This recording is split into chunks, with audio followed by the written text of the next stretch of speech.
Roast करना, roasting video बनाना और उसे सोशल मीडिया प्लेटफॉर्म जैसे कि यूट्यूब और फेसबुक पे शेयर करना, ये सही है या गलत? कहीं ये अपराध तो नहीं? आइए जानते हैं। Hey guys, welcome back to another video. आप देख रहे हैं लॉ एंड फैक्ट्स। तो देखिए, रोस्टिंग को आमतौर पर किसी व्यक्ति या किसी सेलिब्रिटी या किसी खास ग्रुप ऑफ पीपल को मजाकिया बनाने के लिए इसे कटाक्षपूर्ण तरीके से आलोचना की जाती है, यानी कि मजाक बनाया जाता है किसी भी व्यक्ति का, किसी कोई सेलिब्रिटी का, फेमस पर्सन का या किसी भी व्यक्ति का, जो कई बार उस व्यक्ति का आदत, व्यवहार, उससे रिलेटेड काफ़ी कुछ चीज़ें दिखाया जाता है और इसके बेसिस पे होता है। और इस तरह की सामग्री पर कानूनी दृष्टिकोण का क्या प्रभाव पड़ता है वो हम लोग जानेंगे आज के इस वीडियो में, कि क्या कुछ कानूनी महत्वपूर्ण धाराएं हैं, सेक्शंस है हमारे इम्पोर्टेंट, जिसके अंतर्गत ये अपराध पर हम लोग चर्चा कर सकते हैं कि रोस्टिंग अपराध है या नहीं। और उससे रिलेटेड जो भी इंपॉर्टेंट सेक्शन होगा आज के इस वीडियो में हम लोग जानेंगे। तो सबसे पहला होता है हमारा डिफामेशन, यानी कि मान हानि। तो आइए जानते हैं मान हानि कैसे होता है रोस्टिंग करने से। तो भारतीय कानून, इंडियन लॉ के अनुसार किसी व्यक्ति की प्रतिष्ठा को नुकसान पहुंचाना मानहानि का अपराध होता है। किसी भी व्यक्ति का प्रतिष्ठा, उसकी इज्जत का मजाक बनाना, ये मानहानि का अपराध माना जाता है। तो आईपीसी यानी कि भारतीय दंड संहिता की धारा 499 और 500 के तहत यदि किसी व्यक्ति को सार्वजनिक रूप से, यानी कि ऐसा प्लेटफॉर्म जहां सब लोग ये आपका वीडियो देख सके या आपका बात सुन सके, तो सार्वजनिक रूप से बदनाम करने के लिए अपमानजनक या झूठी जानकारी प्रसारित करते हैं, सर्कुलेट करते हैं, तो यह मानहानि का अपराध बनता है, यानी कि ये ऑफेंस बनता है डिफेमेशन का। तो रोस्टिंग से संभावित जो भी डिफेमेशन है वो जानते हैं कि अगर रोस्टिंग के दौरान किसी व्यक्ति के बारे में झूठा या अपमानजनक कोई भी बातें कही जाती है तो उसके इमेज को यह नुकसान पहुंचता है और यह मानहानि यानी कि डिफेमेशन के अंदर इन्वॉल्व हो सकता है। जैसे कि किसी व्यक्तिगत जीवन किसी का या उसके परिवार या अन्य संवेदनशील मुद्दों पर कोई खास व्यंग करना या टिप्पणी करना, ये आपका रोस्टिंग बोला जाता है और ये मानहानि यानी कि डिफेमेशन के अंदर आ सकता है। और आइए हम जानते हैं रक्षात्मक तर्क क्या है, कि अगर आप डिफेमेशन के तहत आ रहा है आपका रोस्टिंग, तो आप इससे बचने के लिए क्या कर सकते हैं। अगर यह कॉमेडी के रूप में किया जाता है, अगर मान लीजिए आपके माइंड में कोई इंटेंशन नहीं है कि कोई जानबूझ के आप किसी का नुकसान नहीं पहुंचाना चाहते हैं, आप सिर्फ ये कॉमेडी वीडियो के तहत यूज़ कर रहे हैं, तो इसे एक वैध तर्क माना जा सकता है कि हाँ एक कॉमेडी था। दूसरा हमारा है डिफेमेशन के बाद क्रिमिनल हरासमेंट, यानी कि आपराधिक उत्पीड़न।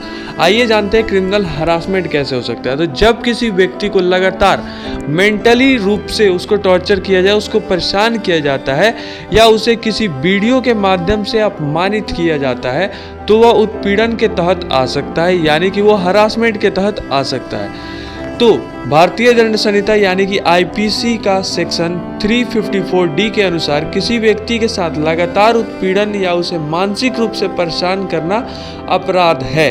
किसी भी व्यक्ति के साथ लगातार हरासमेंट करना या फिर उसे मेंटली टॉर्चर करना, ये एक अपराध हो सकता है। और अब हम जानते हैं कि रोस्टिंग और उत्पीड़न में क्या कुछ सिमिलैरिटीज़ है। तो यदि किसी व्यक्ति को लगातार रोस्टिंग के माध्यम से परेशान किया जा रहा है, आप बार बार उस पर रोस्ट वीडियो कर रहे हो, उसको मेंटली टॉर्चर कर रहे हो, प्रॉब्लम हो रहा है उसको इस चीज़ों से और उसे मानसिक रूप से पीड़ा हो रहा है, यानी कि मेंटली टॉर्चर हो रहा है वो, तो यह उत्पीड़न का कारण बन सकता है, यानी कि यह हरासमेंट का कारण बन सकता है। और तीसरा जो होता है वो है कि वायोलेशन ऑफ प्राइवेसी, यानी कि स्वतंत्रता का उल्लंघन, यानी कि आप उस व्यक्ति के स्वतंत्रता का उल्लंघन कर रहे हैं। किसी व्यक्ति का निजता यानी कि जो भी उसका प्राइवेसी है उसका उल्लंघन एक गंभीर अपराध हो सकता है। तो भारतीय संविधान यानी कि इंडियन कॉन्स्टिट्यूशन के आर्टिकल 21 हर नागरिक को उसके प्राइवेसी का राइट देता है, यानी कि राइट टू प्राइवेसी देता है। यदि कोई व्यक्ति व्यक्तिगत जानकारी या संवेदनशील मुद्दों को सार्वजनिक करता है, यानी कि पब्लिक प्लेस पे उसको डिस्ट्रीब्यूट करता है, फैलाता है, तो यह निजता के उल्लंघन के अंतर्गत माना जाता है कि उसने वायोलेशन किया है राइट टू प्राइवेसी का। रोस्टिंग में निजता का उल्लंघन। आइए जानते हैं कि रोस्टिंग के अंदर किसी का प्राइवेसी का वायोलेशन कैसे होता है। तो यदि किसी व्यक्ति की व्यक्तिगत जानकारी जैसे कि उसके परिवार के बारे में, उसके धर्म के बारे में या कोई भी संवेदनशील मुद्दा है जो कि वो काफ़ी उसको प्राइवेट रखता है, प्राइवेसी है उसका, उसके बिना अनुमति के अगर आप उजागर करते हैं, कहीं भी शेयर करते हैं, लोगों को बताते हैं, तो यह उसका राइट टू प्राइवेसी का वायोलेशन हो सकता है। उसके बाद हमारा आता है hate speech and religious sentiment.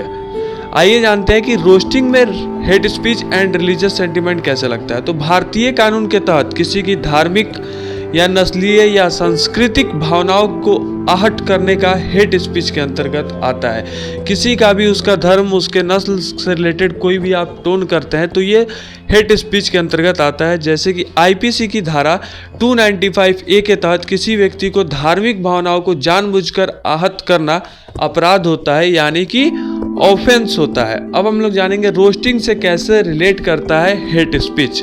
तो जैसे कि रोस्टिंग में किसी व्यक्ति का आप धार्मिक या सांस्कृतिक समूह के बारे में, कोई खास ग्रुप के बारे में, कोई भी रिलीजियस ग्रुप के बारे में अपमानजनक बातें करते हैं तो यह हेट स्पीच का अपराध, ऑफेंस बन सकता है। खासकर इसे एक निश्चित धर्म या समुदाय के खिलाफ लक्षित किया जाता है कि आप किसी खास धर्म के खिलाफ अगर आप ये स्पीच देते हैं तो ये रोस्टिंग से रिलेट करके हेट स्पीच का ऑफेंस होता है। पांचवा हम लोग जानते हैं कि YouTube पे अगर आप कोई भी रोस्ट वीडियो डाल रहे हैं तो YouTube का क्या है रूल्स, ये जानते हैं। तो YouTube पर कोई भी चीज़ पोस्ट करने के कुछ विशेष नियम है, रूल्स, टर्म्स एंड कंडीशंस है। YouTube की अपनी पॉलिसी है, प्राइवेसी पॉलिसी है, जो किसी भी प्रकार की हिंसा, धमकी या नफरत फैलाने वाली सामग्री को प्रतिबंधित करती है। वो पहले ही प्रोहिबिटेड कर देता है वैसे कुछ पोस्ट को। यदि रोस्टिंग के दौरान ऐसी सामग्री उत्पन्न होती है तो YouTube इसे अपने नियमों के खिलाफ मान सकता है कि उसके ये रूल्स को वायोलेट कर रहा है और वीडियो को हटाने या चैनल को प्रतिबंध करने का कदम उठा सकता है। यानी कि YouTube भी उस चैनल को डाउन कर सकता है और उस पर प्रोहिबिशन लगा सकता है। अगर YouTube को ऐसा लगता है कि ये लोगों को भड़काऊ लग सकता है, हिंसक हो सकता है और इसमें धमकी भरा शब्द का यूज़ किया जा रहा है, तो यदि यह मजाक के रूप में किया जाता है, फन के लिए किया जाता है और किसी व्यक्ति की गरिमा या सम्मान को नुकसान तो पहुँचाया जा रहा है लेकिन जानबूझ के नहीं पहुंचाया जा रहा है, या ऐसा भी है कि नुकसान नहीं पहुंचाया जा रहा है, तो यह कानूनी रूप से सुरक्षित हो सकता है। लेकिन यदि इसमें मानहानि यानी कि डिफामेशन, उत्पीड़न, हरासमेंट या किसी व्यक्ति की निजता का उल्लंघन यानी कि राइट टू प्राइवेसी का वायोलेशन होता है तो ये सब एक ऑफेंस माना जाता है, यानी कि अपराध माना जाता है। आइए हम लोग आगे देखते हैं कि एक यूट्यूबर जो कि एक रोस्टर है उसको क्या ध्यान में रखना चाहिए। तो कानूनी दृष्टिकोण से यूट्यूब और ऑन प्लेटफॉर्म, कोई भी प्लेटफॉर्म पर अगर कोई रोस्टर है तो उसे यह सुनिश्चित करना चाहिए कि किसी की व्यक्तिगत गरिमा या संवेदनाओं का सम्मान करे, उसकी सामग्री किसी प्रकार की अपमानजनक या संवेदनशील टिप्पणी से बचे, किसी खास पर्सन को आप ऐसा टिप्पणी ना करें, ऐसा अपमानजनक बात ना बोले जिससे उसके सम्मान को ठेस पहुंचे, उसका राइट टू प्राइवेसी का वायोलेशन हो, उसका हरासमेंट हो, ये सब। तो वीडियो कैसा लगा कमेंट सेक्शन में जरूर बताइएगा। अच्छा लगे तो लाइक कीजिए, चैनल को सब्सक्राइब कीजिए। मिलते हैं नेक्स्ट वीडियो में, तब तक के लिए बाय।